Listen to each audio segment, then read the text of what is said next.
tell me now, otherwise you lose a major part of it. Okay, so we're looking at the peninsula of Akko. Akko is not an island, you see? It's a peninsula. It's almost an island. The sea here in the west.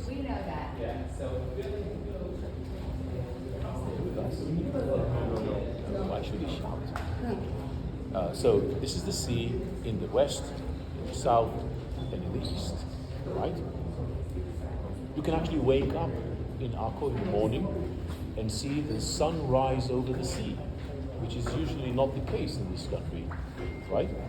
Anyhow, it's a peninsula, and you can see that it is bounded, it is determined by the walls surrounding the island, or the peninsula, walls that were built by Ahmad Ajazar after the siege of Napoleon in the year 1799.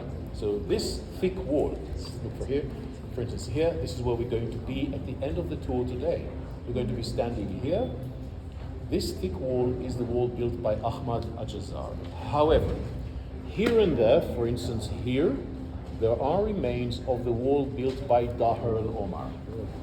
It's the inner wall, it's this, built by Daher al-Omar before the Napoleonic siege. So the wall that withstood the siege of Napoleon is not this one, it is this one, right? Much narrower. That's one thing. The second thing is that around the wall there's a, what is this? A moat or a ditch, okay, to protect, to supply additional protection to the wall. Where are we at the moment? Well, we are now right here in this entrance, actually, in this building. Okay, that's where we are. Number 3. The bus is right here. We parked here, and then we went in like that, and then we went up to see the court of the prison. Now we're back down at the entrance. So this is the fortress built by Daher and Ahmad Ajazar, the Turkish fortress. Later, the museum of the prisoners of the underground. Underneath it, this is the great excavation where we just stood. I said, look down. This was excavated only in recent years, in recent decades. These are the remains of the Hospitaller order, of which you're going to hear shortly. One of the students will give us a guiding point on the Hospitallers, so that will be inside here. Next to it, you can see the dome of the Shazliya Yashrutia, the blue dome. And then you have Ahmad Ajazar's mosque, which we believe is built where the Crusaders had the cathedral, Saint John d'Acre, Saint John of Acre. Acre is the name used by the Crusaders. Akko, Acre. Till this day, in English you can call Akko just Akko or Acre, it's the same thing. Saint Jean d'Acre, Saint John of Acre, is the name of the cathedral that used to stand around here in this vicinity, partially covered by Ahmad Ajazar's mosque. Okay, now, next to the prison from the south, this is the southern wall of the prison, you can see Hammam al-Basha. Hammam al-Basha, that's the Turkish bath, which was used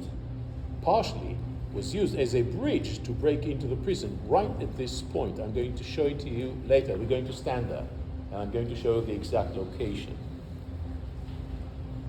What else do we see? Well, there are several inns, khans in Arabic. A khan is an inn, okay, in Akko. You can see them in the model.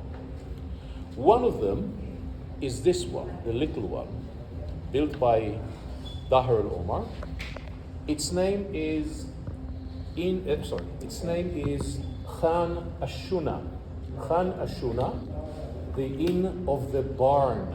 Shuna is barn, place where you store the wheat, and so on and so forth. So this is Khan Ashuna. It still stands today. Another Khan is this. It's the biggest, the most impressive, that still stands today, mostly original. It is being converted as we speak. It's being converted into a boutique hotel, and it's called Khan El Omdan. Omdan in Arabic, pillars. Pillars. Khan El Omdan, the inn of the pillars. Why? Because there are many pillars inside. I know you couldn't have guessed that, but that's the reason why it's called Khan El Omdan. We'll be there. We'll be standing on the outside here, and I'll show you. I'll show you the site. So Khan El Omdan, built by Ahmad al-Jazar. Okay, and then we have a large Khan over here, which was built by merchants, European merchants in the 16th century. It's called the Khan of the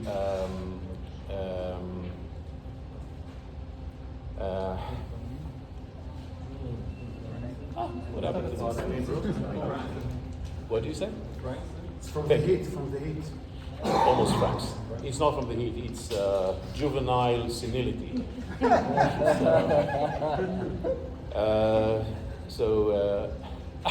Khan el-Ifranj, sorry, I was thinking about Franks. So, Khan el-Ifranj. Ifranj, Franks, is the name given to the Europeans in this country. So Khan el-Ifranj, the Khan of the Franks, Christian, and we'll be standing here on the outside, and I'll show the entrance because it's interesting. And then you have this Khan named Khan Ashawarda. Khan Ashawarda. Shawarda means wanderers, people who move from one place to another. It is usually translated or mistranslated as the Khan of the merchants. This is a mistranslation, it's wrong. Okay, Khan Ashawarda, the wanderers. However, it means merchants, because they wander from one place to another. So the point is that there's the accurate translation and there's the meaning. The meaning is indeed the merchant. So you may call it the inn of the merchants, even though it's not linguistically correct. That's what it actually means. Okay, so Khan Ashawarda, still standing today. And over here, you can see another location of a Khan. Today, this is a modern motel. Okay, it's a modern building, but until 1840, this was another inn called Khan El Hamir. Yes, exactly what you think, Khan El Hamir. Okay, in many books and articles, it is misnamed as Khan el-Ahmar, but it isn't. It isn't. It has nothing to do with being red. Khan el-Hamir, this is the actual name, okay? And it means the Khan of the donkeys. Obviously, you have Khan, you have donkeys. So Khan of donkeys. You know the current name of the motel? I'm sorry? The current name of the motel? Anna. Anna? Yilgut Asaniot Noah or something like that in Hebrew. Anna. It's a good one, by the way. Simple but comfortable. So it's good for groups. So why all of the Khans still stand, yet this one is not? The reason is that between 1831 to 1840, this country was invaded by the Egyptian ruler of Egypt. His name was Muhammad Ali, okay, also known as Cassius Clay. No, not really. It's another Muhammad Ali. Cassius Clay, by the way, is the boxer, the famous boxer. So this one is an Egyptian ruler who rebelled against his Ottoman masters, and he invaded the country. He also invaded Syria. That was part of his plan to basically replace the Turkish everywhere, destroy the Turkish Empire and take their place. But that was against the plans of the European powers at the time, mainly the English. And they threatened him to return back to Cairo. And he said, no way. And he said, okay, then we'll bombard you. So British ships bombarded Akko. One of the shells hit this building, the inn. Unfortunately, this was also the ammunition storage of Akko. So you can imagine the nuclear bomb exploding there, destroying all this area, all right? And it remained, of course, he immediately got the hint, and he withdrew to Egypt, and that was the end of the Egyptian rule in this country. But the site was totally destroyed, and only a couple of years ago was it restored and rebuilt for the first time after so many decades. Why were the Sorry? Can I ask a question? Yes. Why were the British supporting the Ottomans at that point? It's all in my lectures on the Ottoman period, but as this is a pressing question at the moment, I'll just say that the British and the other powers waited for the collapse of the Ottoman Empire in order to take some bits and pieces for themselves. So the last thing they wanted is that the corrupt, unstable empire to be taken over by an efficient, excellent ruler such as Muhammad Ali. That would delay the demise of the empire, and of course that stands in the way of the superpowers of the West. So they decided to support the Turks and got rid of Muhammad Ali altogether. So we have Khans, inns. Remember the names of the Khans because it is a very popular question on the written exam, also in the oral exam. Okay, so just remember that. What else do we see? We see here the harbor of Akko. The harbor of Akko. Okay, now that's the current harbor, but the original harbor of Akko from the Hellenistic period was actually found here. Unfortunately, I can't show you anything at the moment. It was recovered, but it's right here. Can you point again? What was this? What? Sorry. Can you point again? Yes, right here, the Hellenistic harbor. This is a later harbor. Now, that takes me now to the Crusader city, and then I'll be able to explain more about what we see. In the Crusader period, in the 12th century, and especially in the 13th century, Akko was 3 times bigger than the old city that we see today. It extended up to the north, and it extended up to the east. So it was much, much bigger, and of course these walls did not exist. They were not built yet. In Akko, there was a division between different powers, different political entities. Let me explain. The king would reside somewhere here, in this area. Okay, that would be the palace of the king. And he would also own, remember the king is not the only power in the kingdom. The king owns part of the kingdom, personally owns part of the kingdom, but not all of it. So he owns a section here in the north, and he owns the harbor. Between the palace of the king and the harbor, there's a street which still exists today. That's the marketway. And it connects the king's territory here in the south and the king's territory in the north. This way was named Via Regis, or in English Via Regis, they would prefer to pronounce it this way, but it's Regis because it's Latin. Okay, the Romans, neither the Romans nor the Crusaders spoke English. So we must pronounce it the way we believe they pronounce it, and it would be probably Via Regis, the King's Highway. The King's Highway, or the King's Road, as in London, King's Road. No, something else. Anyhow, that would be therefore the King's Road, connecting the 2 territories owned by the king. He made sure that the harbor would be his. Okay?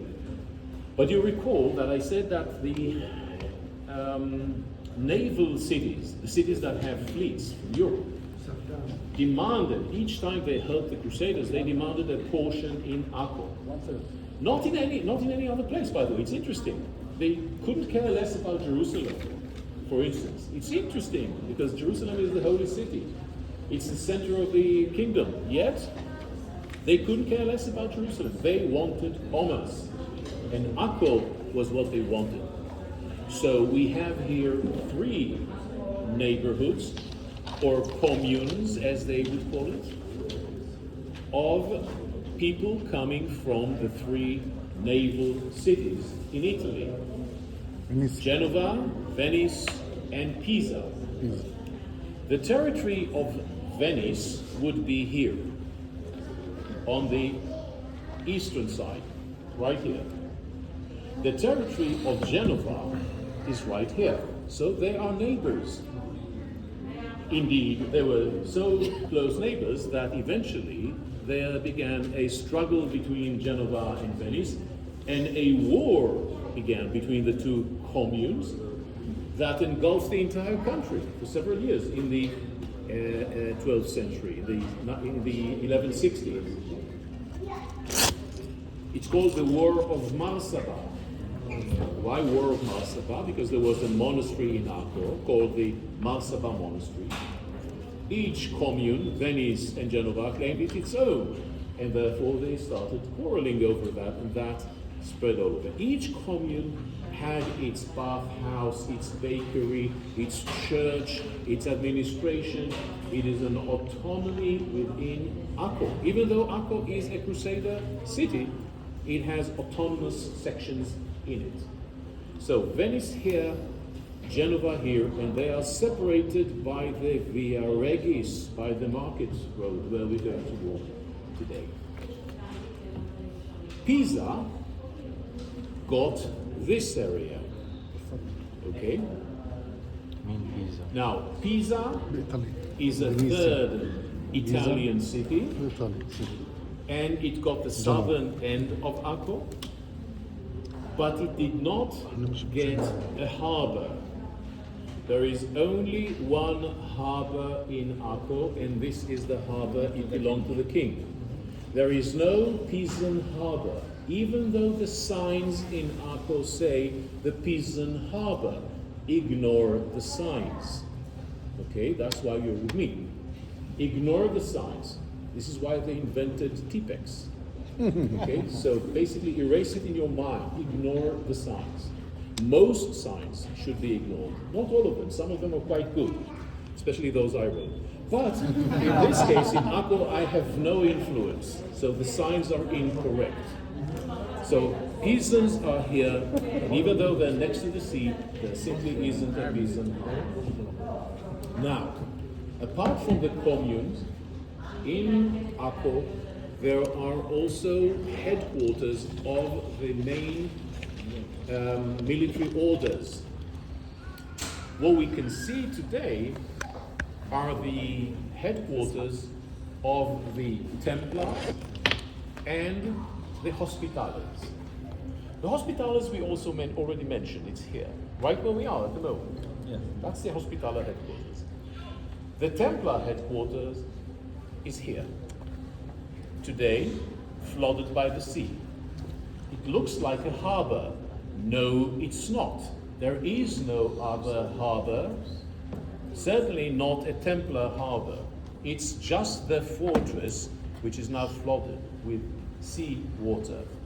So it used to be here. We're going to stand here next to this. This is the lighthouse of Akko. Is this the place where they jump?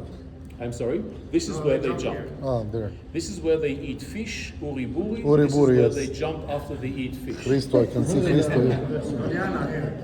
Yes. Duniana's here. Yeah, Duniana. Duniana's right here. Okay. Abu Cristo. Abu Cristo is right here too. Definitely. Yeah. You know all the good sites. Forget about Hospitallers and Templars. People can't care less about that. All right. So this is the area of the Templars. This is the area of the Hospitallers. But with regards with the Templars, it's very important that we note that a major discovery was made many years ago and was then open to the public, and we're going to investigate it. It's a tunnel leading from here to here. It's called the Templar Tunnel. Look at it on the wall. This is it. This is the picture. This is where we're going to be.